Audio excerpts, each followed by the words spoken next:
Yeah, today, September 14th, is my birthday. So I figured it's a perfect time to finally answer those groovy Q&A questions that you had for me, plus give you a tour of my tiny little studio and share how I store my ever-growing stash. This is Confessions of a Refashionista.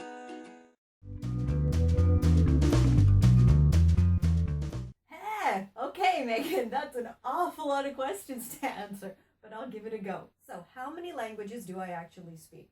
Well, as a Canadian who studied French, we got English and French right off the bat. And then I lived in Japan for quite a few years, so Japanese.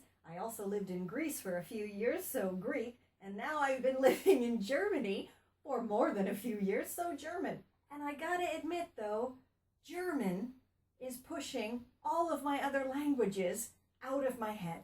So I'm hoping that languages are going to be like riding a bike, and I'm never gonna forget them, and they're gonna be buried in my head there somewhere. What has been my most challenging refashion?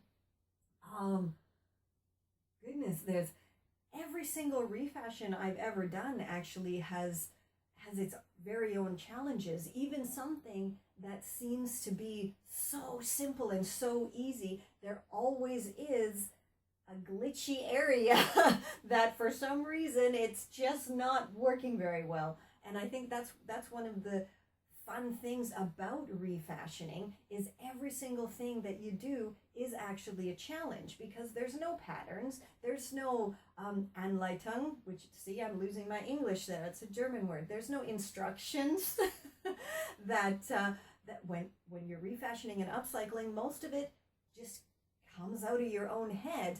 So I think actually that's the biggest challenge when it comes to refashioning, is constantly coming up with the ideas and seeing an item and having it spark in your head that, hey, I can transform this into that. Is refashioning a current thing? Well, refashioning has been around, I think, as long as people have been around, really. I don't really think it's a current thing. I think as far as it appearing as if, yeah, it's the cool new hot thing, that's strictly down to the internet and the fact that now everybody has access to it. But even when I was younger, and this is before internet, people were still upcycling and refashioning. There just wasn't that huge thing called the World Wide Web, where people could then share their projects and meet other people across the world doing the same thing. So as far as it being a current thing, no, I think it's something that has always been around. We're just now lucky to be living in an age where it's so accessible to the masses, and we can all share our talents and hopefully spread that message to a wider audience.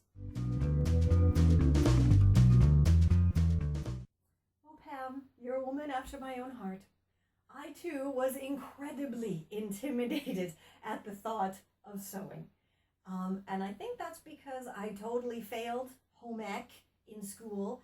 And for those of you who don't know what home ec is, in the olden days, they used to teach kids in school home economics, which was cooking and cleaning and sewing and all of this for half of the year. And then the other half of the year, we learned industrial arts, which I totally kicked ass at, because that was woodworking and making cool stuff with power tools.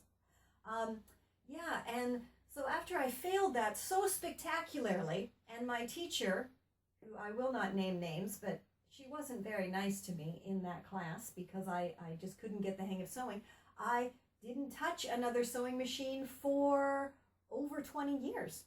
And then only 4 years ago, I inherited an old sewing machine from a great aunt and taught myself how to use it at the beginning strictly so I could save money on pants hemming, because I'm not so tall, and whenever I got pants, if they needed to be hemmed.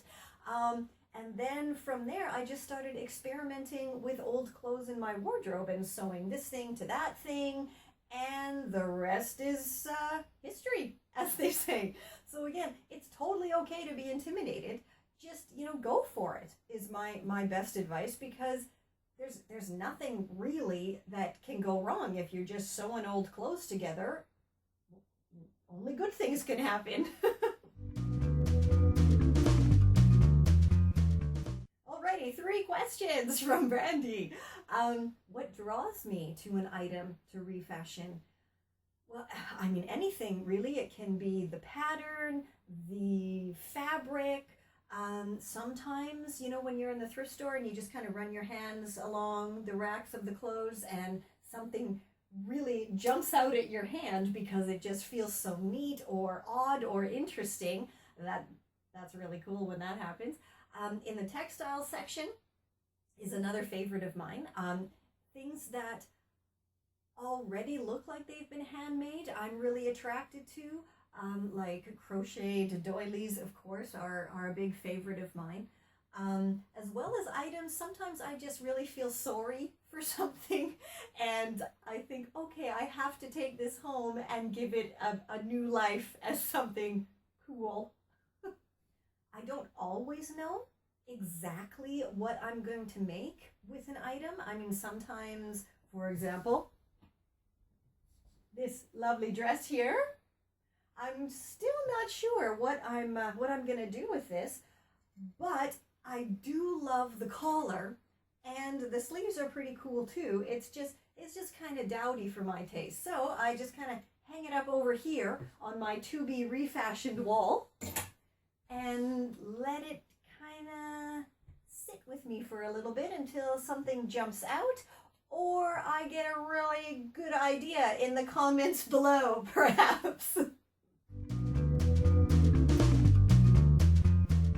Alrighty, Ali, to answer your question, am I ever afraid I'm going to wreck an item? Yes, absolutely all the time. I'm afraid I'm going to wreck an item because, full disclosure, guys, I really don't know what I'm doing. I have a really good creative imagination, but when it comes right down to it, I haven't taken any design courses or pattern drafting courses or textile courses. Everything just kind of, comes from my head. And so sometimes something works. A lot of the time it works, thank you. But sometimes it doesn't. And here's a really good example right here. I got this dress at the flea market. And it's a super cute dress, had long sleeves on it. But it was way too small for my bust. So, clever me, I removed the sleeves and put some panels here into the bodice to make it wider to fit my big boobs. Now, I've totally run out of fabric, unfortunately, so I can't replace the sleeves. And I thought, okay, I'll just make some bias binding here and make it sleeveless. But this is like a wool blend type of fabric, and it really doesn't want to go on there nicely. I've tried sewing these on 2 times, and both times it got just all bunched up and wrinkly. So I think the whole bind the armholes thing isn't really going to work with this same fabric. And unfortunately, I have looked and I can't find any fabric of this color. So then I looked in my stash and found the bottom of this shirt that kind of matches, I think. And so I'm thinking to make sleeves out of this. And yeah, what do you guys think? Would that work as sleeves? Yes or no? Let me know down below. Or if you have, any other ideas, leave them in the comments, please, because it's such a cute dress, and now that it fits me properly, I just got to figure out what to do with those damn sleeves. Well, Jessica, I've actually already written 11 DIY Upcycle Refashionista tutorial books available over on my blog, Confessions of a Refashionista. But if you weren't talking about DIY tutorial books and you were meaning, have I considered writing a life story biography type book? Actually, no, because I don't know how interesting my life would be for other people.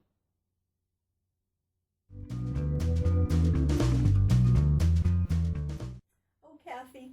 How I would so dearly love to have a group of like-minded, crafty friends that I could sit around and do DIYs with.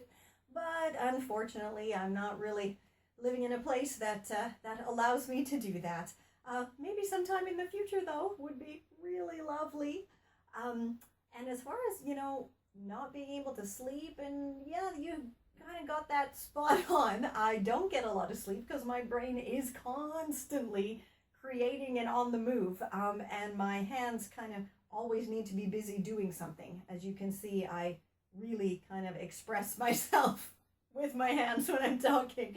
And as far as the TV show, well, wouldn't that be a lovely thing? I'm hustling, don't you worry, and I got my show pitch and I'm sending it out to as many places as I possibly can.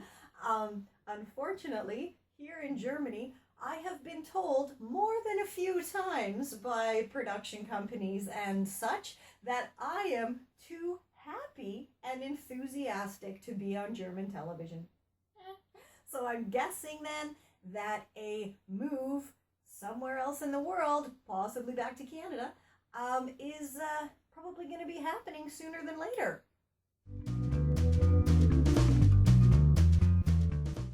Alrighty, Karen, and everybody else who's so curious about how I store my things. I get this question all the time. So here is a tour of my little studio, as well as how I store the things that I've already made but don't want to keep for myself. Let's go into my studio. Voila. You can see it's a very, very narrow little room here. So when you first come in, under here, under my desk and work table, there are a bunch of stuff for refashioning. Alrighty, moving right along. Over on this side, we have binding, more binding, zippers, elastic, and up here little bits of lace, as well as some of my funkier fabrics. Behind the door, as I mentioned before, this is where I hang my to-be refashioned sooner than later items that I really want to have a brainstorm for. My dress form is here. Inside there, of course, is more items for refashioning. All the way down here on the shelves is, more stuff. My goodness, I have a big stash, don't I? And I have labeled each of these little boxes really easily, just with a clothespin and a black marker, writing on, what's in there. Yeah, so up to about the printer area here is my section of the studio. Down over here, of course, is the Munchkin stuff.